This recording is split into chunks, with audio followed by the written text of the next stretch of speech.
प्रेम से बोलिए माँ कात्यायनी की जय हो। सभी हमारे भक्त को माँ कात्यायनी का कृपा प्रदान हो। मैं प्रार्थना करूंगी माँ से कि हमारे जितने भी बहन भाई परिवार यूट्यूब के जुड़े हुए हैं सबका कल्याण हो, सबका मंगल कार्य हो। आज मैं बताऊंगी आप सभी को कात्यायनी माँ की रसमयी कहानी और क्यों पूजा किया जाता है, क्यों छठा रूप पड़ा और इनका दूसरा नाम क्या है और पूजा कैसे करें, सब कुछ मैं बताऊंगी। और मेरा चैनल अपना लोक दूसरा चैनल है, ये पहला चैनल है लोकगीत वायता त्रिपाठी और दूसरा चैनल पर ये वीडियो डाल रही हूँ जो चैनल है अपना लोक। तो इस अपना लोक चैनल को भी बहुत सारा आप लोग आशीर्वाद दीजिए और कमेंट बॉक्स में इस कहानी को ज़रूर लिखिएगा कि मेरी कहानी आप लोग को कैसी लगी है। अगर ज़रा भी संदेह हो तो कमेंट नहीं करना, अगर संदेह दूर हो गया हो तो आप लोग कमेंट अवश्य करना, क्योंकि मैं पंचांग से लेकर आती हूँ। जो पंचांग में लिखा रहता है वही चीज़ मैं लेकर के आती हूँ।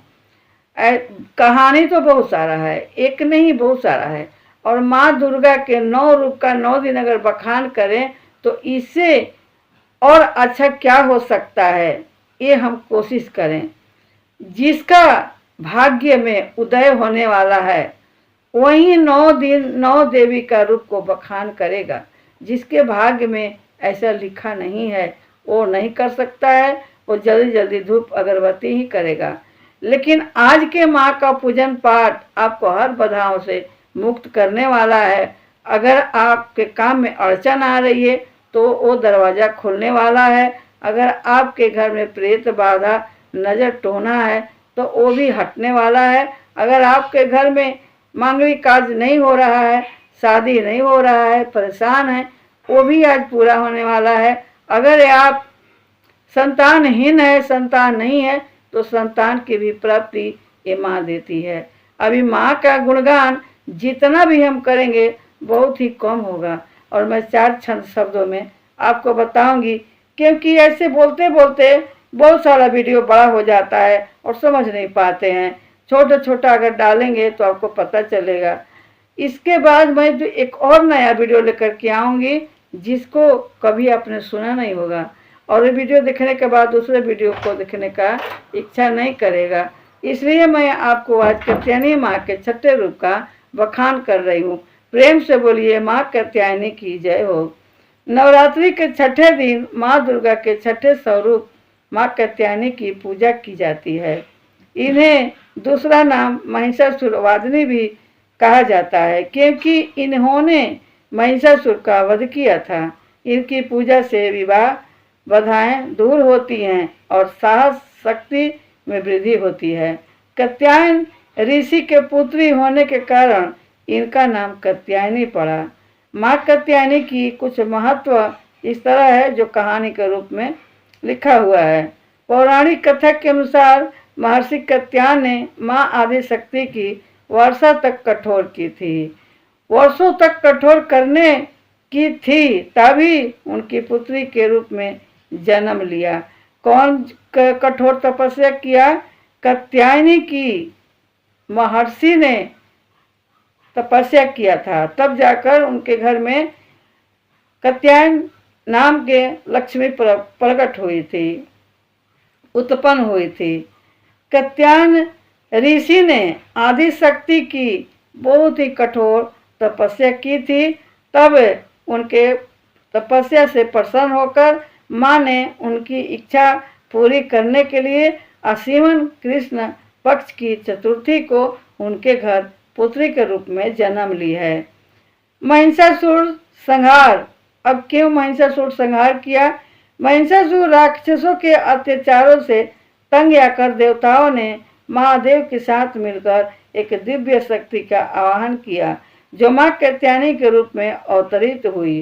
देवी ने महिषासुर का संहार देवगणों को मुक्ति दिलाने के लिए इन्हें महिषासुरवादिनी कहा गया है, क्योंकि महिषासुरवादिनी सभी देवी देवताओं को भी खुशियां दिलाने के लिए ये सभी राक्षसों को वध कर दिया। और माँ पार्वती ही है जो कात्यायनी के रूप में आती है और यही माँ कार्तिकेय के माँ है। और ये माँ को, सभी देवी दुर्गा को पद मिला है।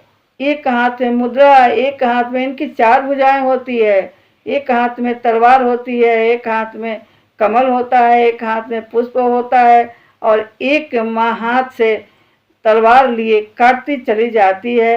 ये माँ अत्यंत प्रिय और गुस्से और क्रोध वाली है, इसलिए इस माँ को पूजा बड़े ध्यान से विधिवत करें, तभी फल की प्राप्ति होती है। ब्रज की गोपियों ने भगवान श्री कृष्ण को पति के रूप में पाने के लिए यमुना तट पर माँ कात्यायनी की और पूजा की थी, इसलिए इन्हें ब्रजमंडल की अधिराष्ट्रीय देवी माना जाता है। पूजा विधि और शुभ मुहूर्त इनकी क्या है? तो जो शुभ मुहूर्त 2026 नवरात्रि का छठा दिन 3 अप्रैल स्थानीय पंचांग के अनुसार 24 मार्च 2024 भी हो सकता है। कृपया पंचांग अवश्य देखें। पंचांग के अनुसार मनाया जा रहा है। पूजा का समय सुबह का पूजा के सर्वोत्तम माना जाता है। इस दिन पीले या लाल रंग की वस्त्र पहनना शुभ माना जाता है। भोग में माँ को कात्यायनी माँ को शहद बहुत ही प्रिय है, इसलिए शहद का भोग अर्पित जरूर करें, जिससे जीवन में मधुरता और रिश्तों में प्रेम बढ़ता है। माँ कात्यायनी का मंत्र इस प्रकार जरूर 21 बार, 51 बार या 108 बार करें। ओम देवी कात्यायनी नमः, ओम देवी कात्यायनी नमः। और इस मंत्र के फल से हमें क्या प्राप्ति होती है? तो शीघ्र विवाह की योग बन जाते हैं, शत्रु और विजय का साहस में वृद्धि होती है, भय और रोगों से मुक्ति होती है। तो इस प्रकार माँ कात्यायनी का कहानी है, और इनका पूजन पाठ ध्यान से करने से आपके घर में कार्य मंगल के मंगल होगा। तो उम्मीद है कि आप लोग भली भांति समझ गए होंगे। ऐसे 9 दिन में 9 माँ एक न एक रूप लेकर के आती हैं, कुछ न कुछ देकर जाती हैं। लेकिन आज का दिन जो है वो विशेष करके है, जिसमें प्रेत बाधा, नजर दोष और टोना टोटका बच्चे में तो बच्चे घरों में भी लग जाता है। इसलिए छुटकारा पाने के लिए माँ कात्यायनी का प्रेम से ध्यान रखें और कहानी सुने, कोई भी गलती ना करें। दीपक जलाती हैं तो आप शाम के समय बाहर ना निकलें, और 9 दिन कोशिश करें कि हम ब्रह्म मुहूर्त में पूजा कर लें, क्योंकि वही शुभ माना गया है। मैंने वीडियो दिया है कि जिसके पास कम समय है तो वो समय में कौन सा पाठ करें, इसके लिए मैंने वीडियो डाला है, आप लोग ज़रूर देखिएगा और इस उपाय को भी कीजिएगा। आज कात्यायनी माँ का दिन में एक उपाय भी करना होता है, जिसे सफल कार्य, संपूर्ण कार्य आपका पूर्ण होगा। और करना क्या है? वो है लौंग की उपाय। वो मैं अगला वीडियो में आपको बताऊंगी। तब तक आप मेरे वीडियो में बने रहिए और उस वीडियो का इंतजार कीजिए। मैं यूँ गई और यूँ आई। धन्यवाद। लोकगीत वैद्य त्रिपाठी को आप लोगों ने बहुत सारा आशीर्वाद दिया, अपना लोग को भी देना। लाइक, कमेंट और सब्सक्राइब जरूर करना। फिर मिलती हूँ, तब तक के लिए धन्यवाद। जय माँ कात्यायनी की जय हो।